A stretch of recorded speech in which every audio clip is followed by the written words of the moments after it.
The Story of a Civilization, Part 2. The Life of Greece, being a history of Greek civilization from the beginnings, and of civilization in the Near East from the death of Alexander to the Roman conquest, with an introduction on the prehistoric culture of Crete by Durant. Chapter 19, TV, Section 4, The Rise of Syracuse. Despite a full measure of political turbulence, Syracuse, throughout the 4th century BCE, was one of the richest and most powerful cities in Greece. Dionysius I, unscrupulous, treacherous, and vain, was the most capable administrator of his time. By turning the island of Ortygia into a fortress residence for himself, kind of like the Mossad of his day, right?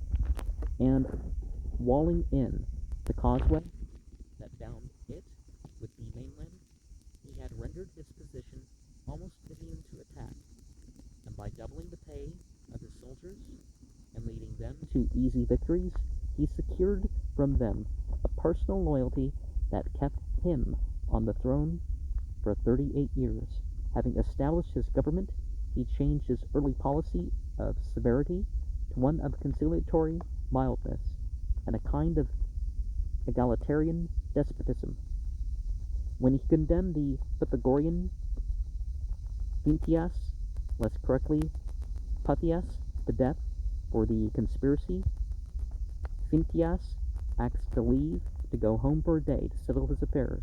His friend Damon, not the music master of Pericles and Socrates, offered himself as hostage and volunteered to suffer death in the case of Phintias should not return. Phintias returned, and Dionysius, as surprised as Apollyon at any sincere friendship, pardoned Phintias and begged to be admitted into so steadfast a comradeship.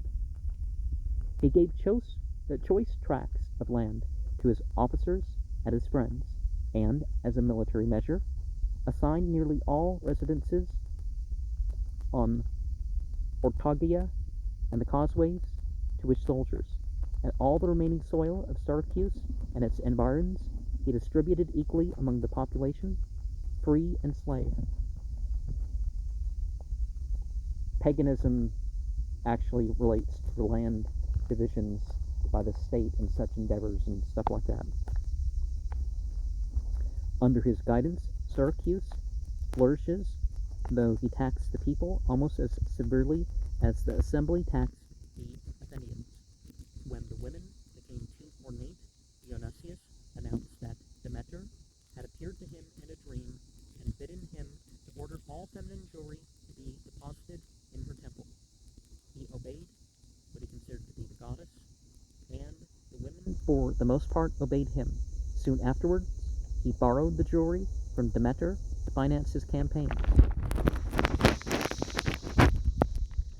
For, at the bottom of all his plans lay the resolve to expel the Carthaginians from Sicily. Envious of Hannibal's resort to battering machines in the siege of Selinus, Dionysius gathered into his service the best mechanics and engineers of western Greece, and set them to improve the tools of war.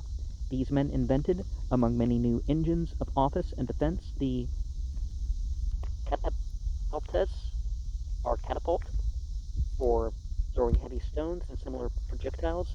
This and other military innovations passed from Sicily to Greece and were taken up by Philip of Macedon.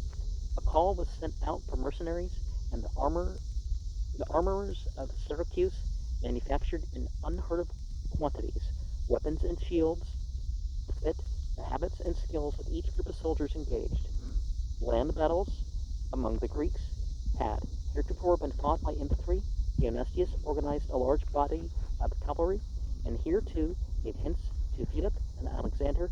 At the same time, he poured funds into the building of 200 ships, mostly quadriremes, or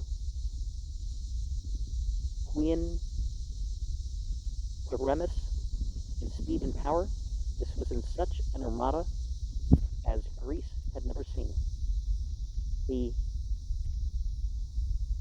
trireme was a galley with two banks or decks of oars. A trireme, quadrireme, or quinquereme probably had not 3, 4, or 5 banks of oars, but so many men on each bench, handling so many oars through one forelock or port.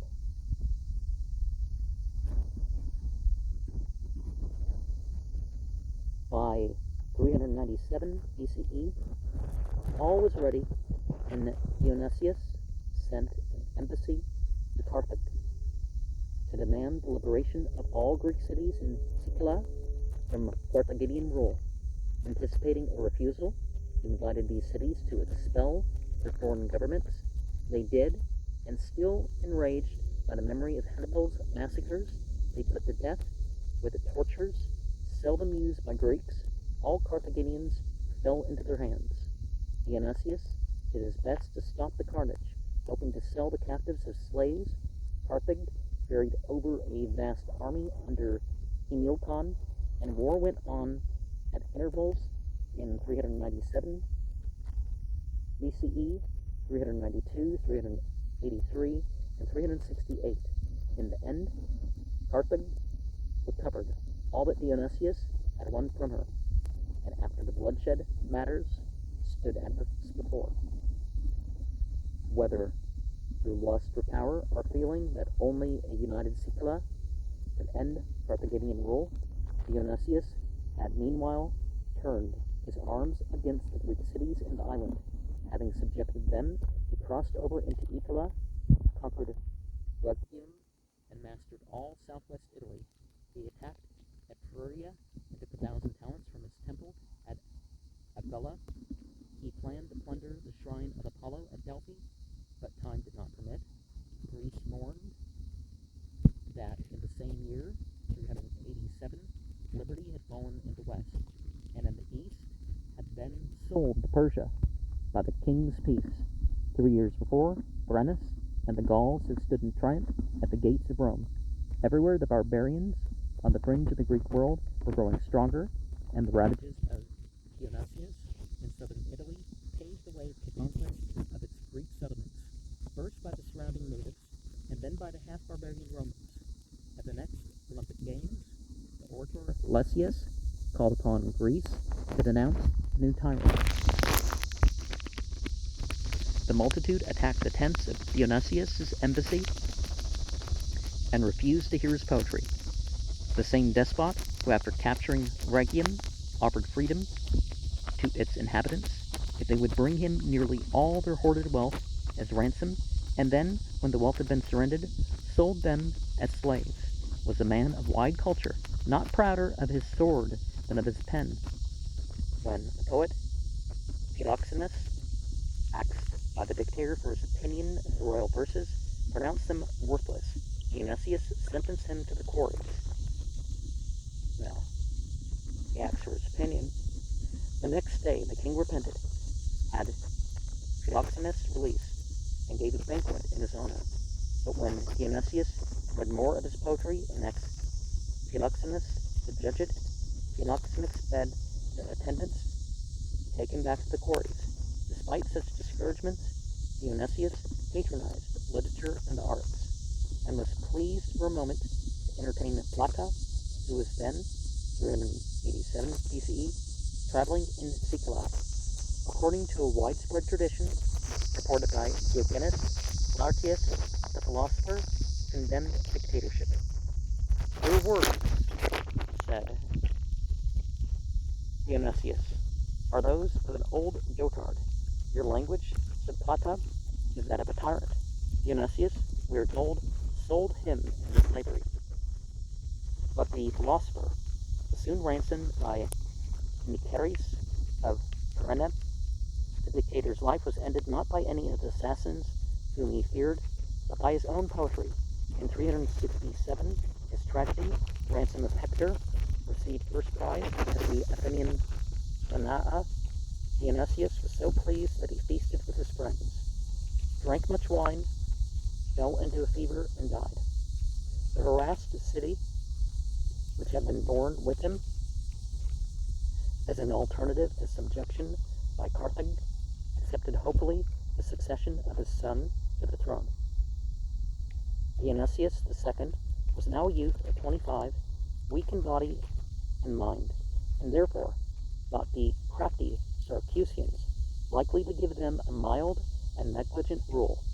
He had able advisers in Dion, his uncle, and Eutychius, the historian. Dion was a man of wealth, but also a lover of letters and philosophy, and a devoted disciple of Plato. He became a member of the academy and lived at home and abroad. A life of philosophical simplicity, it occurred to him that the malleable youth of the new dictator offered an opportunity of establishing, if not quite the utopia that Plato had described to him.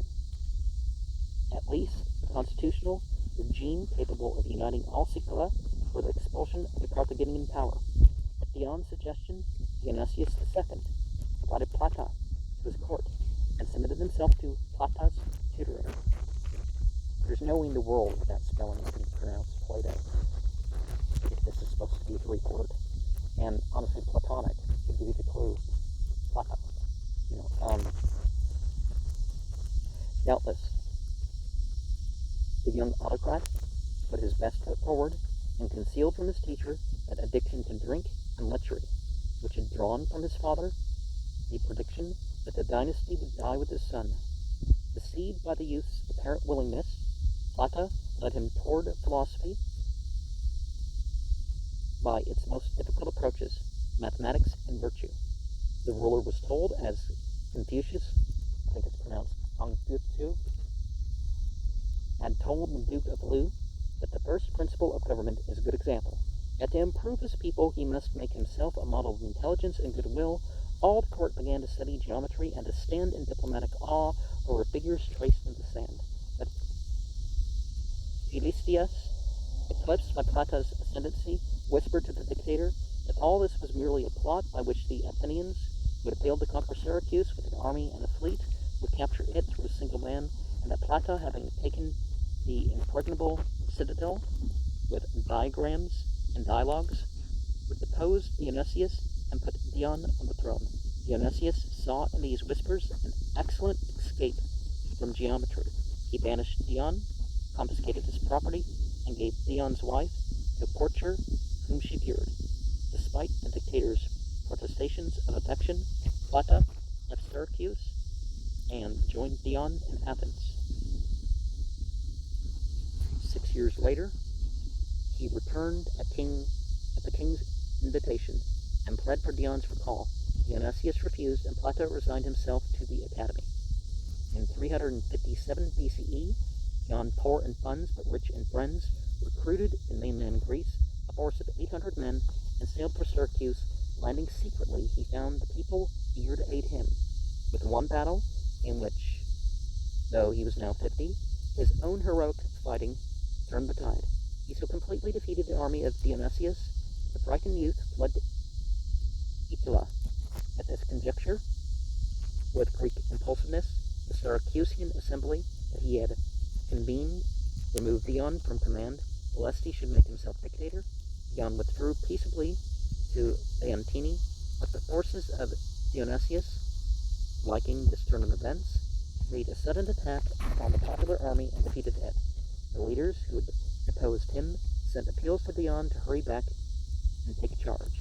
He came, won another victory, forgave the men who had opposed him, and then announced a temporary dictatorship as necessary to order. Despite the advice of his friends, he refused a personal guard, being quite ready to die. He said, rather than live perpetually on the watch against friends and foes alike, instead he maintained, amid surroundings of wealth and power, his accustomed modesty of life. For though, says Plutarch, all things had now succeeded to his wish, yet he desired not to enjoy any present advantage of his good fortune. He was content with a very frugal and moderate competency, and was indeed the wonder of all men, that when not only Sicily and Carthage, but all Greece looked to him as in the height of prosperity, and no man living greater than he, no general more renowned for valor and success, yet in his guard, his attendants, his table, he seemed as if he rather commanded plata in the academy than lived among hired captains and paid soldiers, whose solace of their toils and dangers it is to eat and drink their fill, and enjoy themselves plentifully every day. If we may credit Plata, it was Dion's aim to establish a constitutional monarchy, to reform Syracusan life and manners on the Spartan model, to rebuild and unify the enslaved or desolate Greek cities of Sicula, and then to expel the Carthaginians from the island. But the Syracusans had set their hearts on democracy, and were no more hungry for virtue, and either Dionysius, a friend of Dion, murdered him, and chaos broke loose. Dionysius hurried home, recaptured Ortygia and the government, and ruled with the bitter cruelty of a despot, deposed and restored. Undeserved fates come sometimes to individuals, but rarely to nations. The Syracusans appealed for aid to their mother city, Corinth. The call came at a time when a Corinthian of almost legendary nobleness was waiting for a summons to heroism. Timalion was an aristocrat who so loved liberty that when his brother Timophanus tried to make himself tyrant of Corinth, Timalion killed him. Cursed by his mother and brooding over his deed, the tyrannicide withdrew to a woodland retreat, shunning all men. Hearing, nevertheless, of Syracuse's need, he came out of his retirement, organized a small force of volunteers, sailed to Sicula, and deployed his little band with such strategy that the royal army yielded after a brief taste of his generalship. Without killing any of his men, Timalion gave the humbled tyrant money enough to take himself to Corinth, where Dionysius spent the remainder of his life teaching school and sometimes begging his bread. Timalion reestablished democracy, tore down the fortifications that had made Ortygia a buttress of tyranny, repulsed a Carthaginian invasion, restored freedom and democracy in the Greek cities, and made Sicula, for a generation, so peaceful and prosperous that the new settlers were drawn to it from every part of the Hellenic world, and refusing public office, he retired to private life. But the island democracies, appreciating his wisdom and integrity, submitted all major matters to his judgment and freely followed his advice. The sycophants, having indicted him on a charge of malfeasance, he insisted over the protest of a grateful people on being tried without favor according to the laws, and thanked what he considered to be the gods that freedom of speech and equality before the law had been restored in Sicula. When he died in 337 BCE, all Greece looked upon him as one of the greatest of her sons. Now, Muhammad and Ali, Hassan and Hussein, they all wanted to be judged equally. And if there was someone else in charge of one group or the whole thing, like as in the case after Muhammad, they wanted the rulers to be judged as if they were the ruled.